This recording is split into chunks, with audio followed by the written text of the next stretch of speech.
The Bill Simmons Podcast, presented by FanDuel Sportsbook. The big All-NBA question is going to be, is Luka a guard or a forward?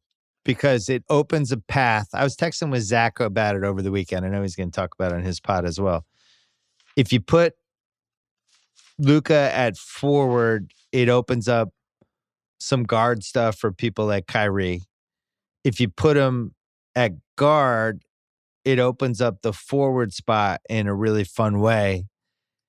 And the truth is there's no answer whether he's a forward or a guard.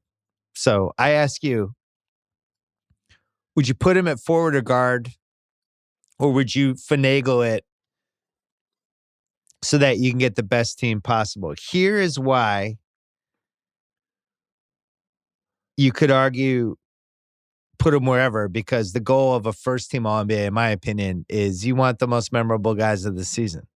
So for me, it's Jokic, Giannis, Curry, and Luka. I think have to be first team. And then that fifth spot can move either way. And it's like, is Dame having a good enough season to be a first team All-NBA guard versus can you sneak Kawhi in there? Even LeBron, if he has a really good next 10 games, something like that. Where do you stand on the forward guard thing with Luka? I know you hate shit like this, but you have to answer. No, I appreciate you asking me this stuff because I think it helps you with your home. Not that I think I would sway you on a vote because we're both stubborn people, but I tried to do my own today, and it's really, really hard. It's harder this year in all the fake years that I've had to do it, the ones I remember. But I agree with you. Like, I would rather look back and go, let's get the five guys who we feel like, is he one of the five best players in the league right now? The LeBron thing is tough because he'll have missed 21 games, but my first instinct here was to put Embiid there, was to keep it big, put Doncic as a guard, because, I mean, it's not like he's not playing fucking point guard the entire game. So you could go Joker's unimpeachable, Giannis, and then I went with Embiid to kind of reward him for what he means to that team and what he's done. And you're going to say, like, for anybody that jumps out and says, he's missed too many games, pay attention as we go over all these names, because I've written down every player that's in the mix and how many games they've missed. And I would like to put Steph there. Steph has to be there unless he gets hurt in the next 10 and misses more. Because Steph has only missed, it feels like he's missed more, but he hasn't. He's missed 8 games. Because I think some Dame people would go, well, Dame's played more than him. I don't know. Dame's missed 5, Steph's missed 8, and Steph's better. So I would go Doncic, Steph, Giannis, Embiid, Joker. So I have to veto Jokic and Embiid together in the first team because we've been able to finagle some stuff with All-NBA with forwards and guards. Like, there was a year where you could have talked me into LeBron. Last year, LeBron as a guard just because he was the point forward of that team. Like, there's some chicanery with that. The one thing that has never changed with All-NBA over the years is we don't shoehorn 2 centers in the top spot. The center position has been pretty unassailably the same. So until they switch that, I don't feel right about putting Embiid on first team. As much as I agree with you on, like, let's reward the best 5 guys, there's just been too many years where that didn't happen. Where we had, you go back to the 90s when you're talking about when we had all the awesome centers, right? And we just couldn't do it. Like, or the early 2000s when we had Weber, Duncan, Garnett, T-Mac. And it was just like, look, only 2 of these guys could be first team All-NBA, and it cost some of those guys historically. So to me, Embiid has to be second team All-NBA center. You don't think that Jokic plays in a way that, even though he's listed as a center, he has almost as many non-paint touches as he does post touches. I think he has more, that's what's so silly about all this, right? Is like you're creating this hypothetical team that doesn't actually exist, but you're trying not to bend it too much, right? So I just look at, like, right now, my tentative team, and there's 10 games left. And by the way, this isn't my official team because I'm not handing in my ballot until after the last game because I think there's too much at stake. There's too many missed games, and there's too many good players. That's what we love about you. But right now, I got Jokic, Giannis, Kawhi, Curry, Luka. And to me, that's a team that would actually play together too, which I think should be one of the goals of the All-NBA. It should be a five that looks like a five. Second team, Embiid, Randall, LeBron, CP3, and Dame. Hold on. Embiid, Randall, LeBron, CP3, and Dame. And then I have Gobert, George, Zion, Mitchell, Booker. And on the cusp, not mentioned, Tatum, Butler, Kyrie, Beal, and then Harden, who I don't think Harden's going to make it. Played 34 Brooklyn games, 8 meaningless Rockets games, and he's going to miss 30. So I don't see how he can make it. Yeah, I mean, Harden, if Harden missed 20 total games, because you can't, like, you can make a mistake when you look at, like, oh, he's only played 30 games with the Nets. Well, you can't say he's missed, I don't know, what are they, 64 games or something like that? Yeah. You can't count the ones where he wasn't there. But the problem is that it doesn't look like he's going to play again here unless he gets one warm-up. So by the time his total games missed number is compiled here, it's going to be too much. Where if he could have stayed at 20 missed games on total in the season, he's no worse than second team. Right. I mean, you got to put Harden second team, but I don't know. Are you a little high on Kawhi putting him first team here?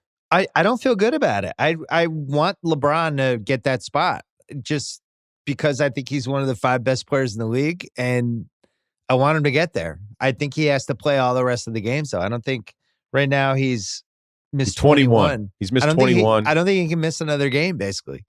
21 is like even over 20, I don't feel great about. I look at it this way.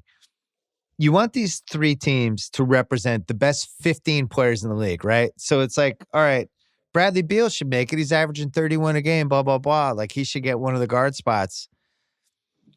I watch a lot of basketball. I just don't feel like Bradley Beal is one of the best 15 players in the league. Like the guy that I feel bad about that I left out is Butler. And I don't feel like Butler's played enough games either. Butler's 47 out of 64. So he's right on the cusp. What's your third team again? Well, so it's Gobert, George, Zion, Mitchell, and Booker. And I think where you can get creative is you swap Butler in for Mitchell. Especially if Mitchell's going to miss more games. Or you swap Butler into Booker and just make Butler a guard. I think you can cheat that way with Butler because he's kind of perimeter guy. I don't know what position he is. But so when you say that, so why? I mean, I know your point on the 2 center thing, but you basically made up your own rules while you stuck to it. Well, but I think Butler's a forward and a guard. I think he kind of goes both spots, right? So is Joker. He's a center and a guard. But who? Well, that's fair. Like he's basically point center. I want to figure out a way to get Butler into one of these teams, and I can't figure it out yet. Butler over Tatum? Yeah, I think so. I just think what Butler's done for that Miami team where it's like, who else is playing well in Miami? Bam's been awesome. That's it. Name a third guy who's playing well for them. No, it's Bam and Butler beyond, the efficiency number for Butler. Like some of the traditional stats look exactly the same. They really do. But then the efficiency stuff is up. Bam taking big spikes in a couple different things. And then it's surrounding by disappointment.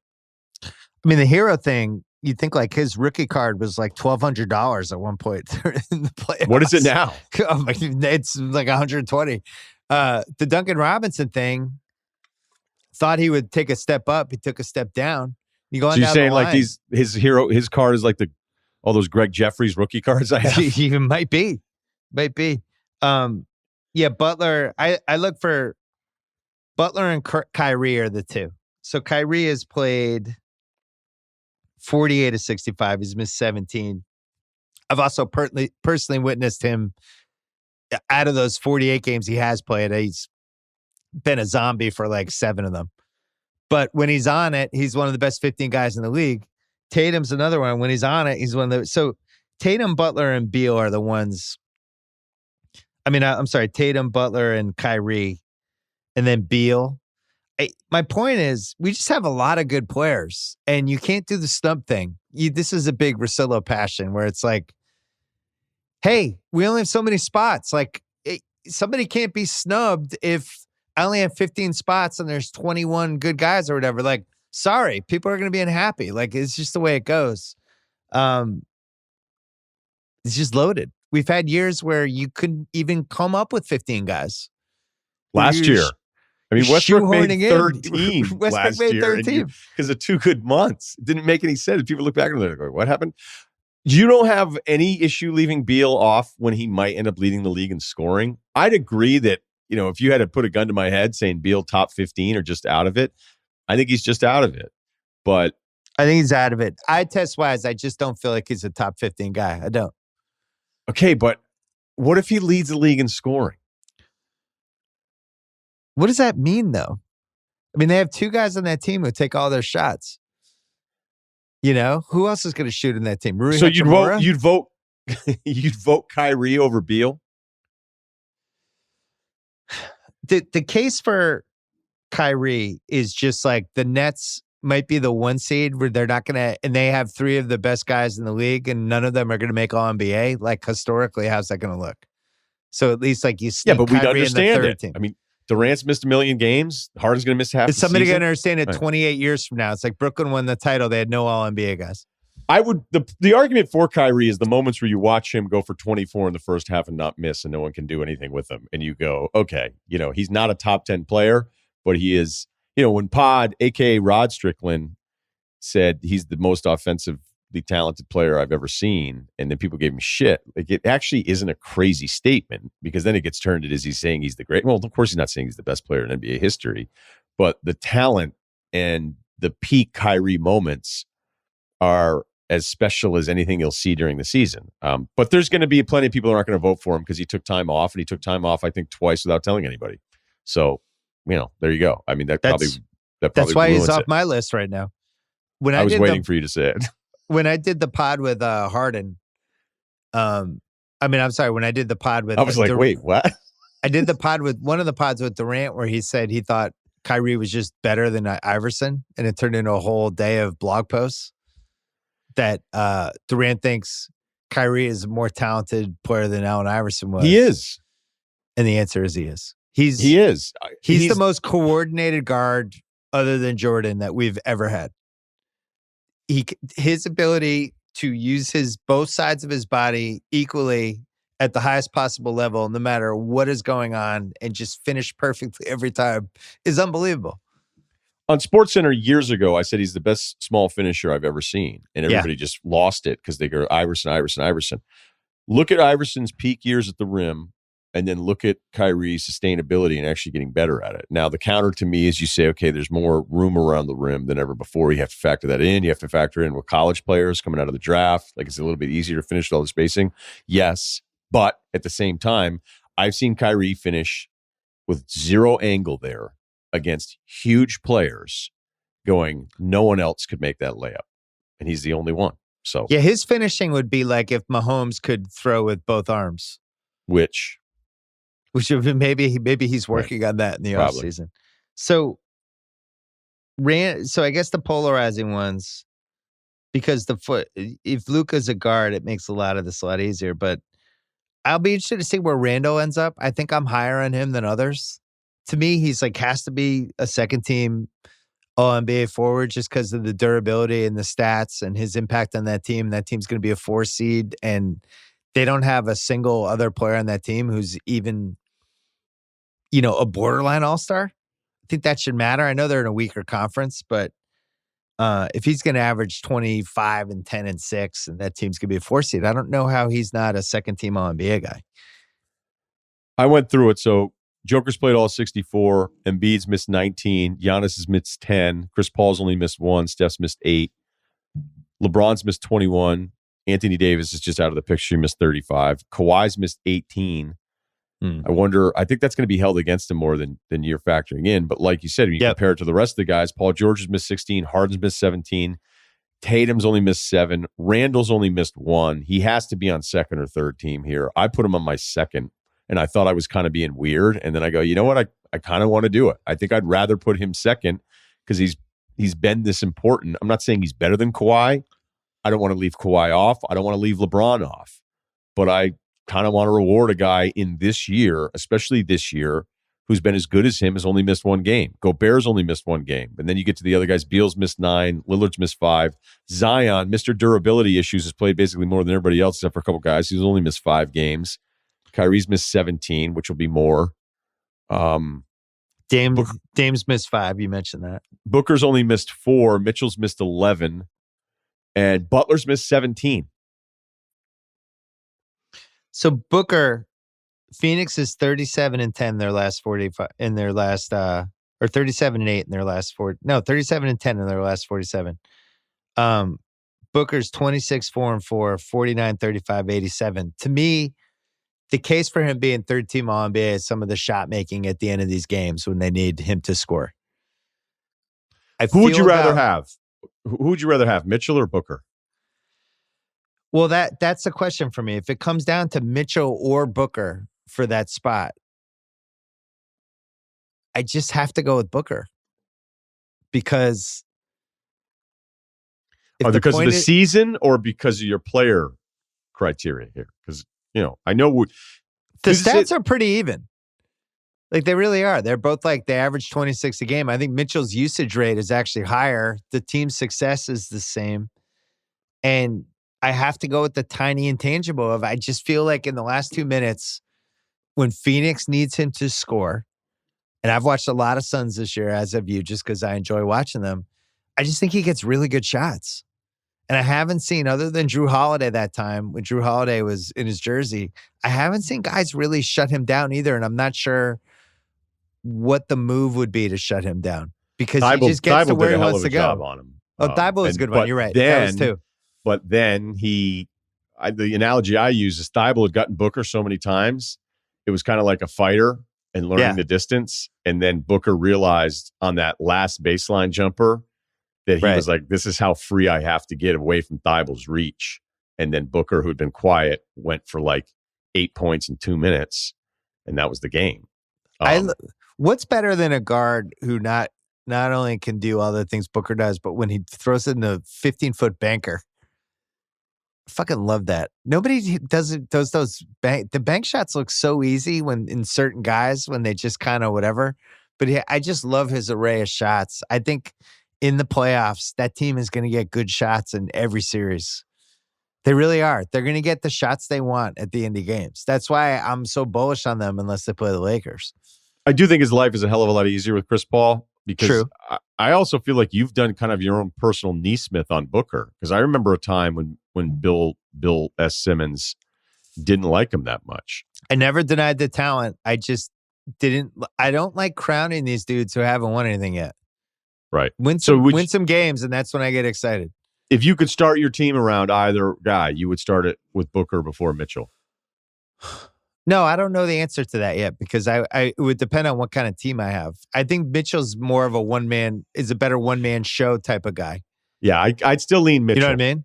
Yeah. I still lean Mitchell, and I think missing 7 more games, is that really that much of a tiebreaker? I mean, with the 1 seed Who at would the you end rather of it, have on Phoenix, Mitchell or Booker? Well, I'd definitely rather have Booker with Paul. Yeah. But I think I like Mitchell better. If I were starting a team tomorrow and I had a pick of either guy, I think I'd take Mitchell. Man, that's a tough one.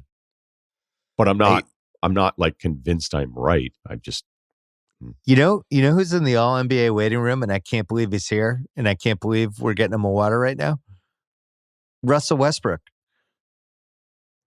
I'm not voting for him, but he's in the fucking green room again. He just has to be.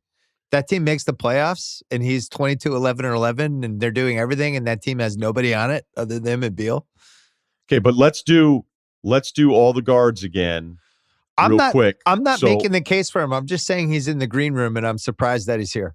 I agree, but it's worth at least mentioning his name. But if we're going the first 4 spots, it's Steph, Doncic, Chris Paul, Lillard, and then Kyrie ahead of him. I think Beal's ahead of Westbrook. Mitchell, Booker. If you're going to play that game to get the other forwards in there. So he's in the 5 spot. Look, I think if you're going Westbrook, you start mentioning Trae Young too. I can't remember All-NBA coming down to the last 10 games more than this. Usually with 10 games to go, I know it's a shorter season, but all the injuries have really thrown a wreck.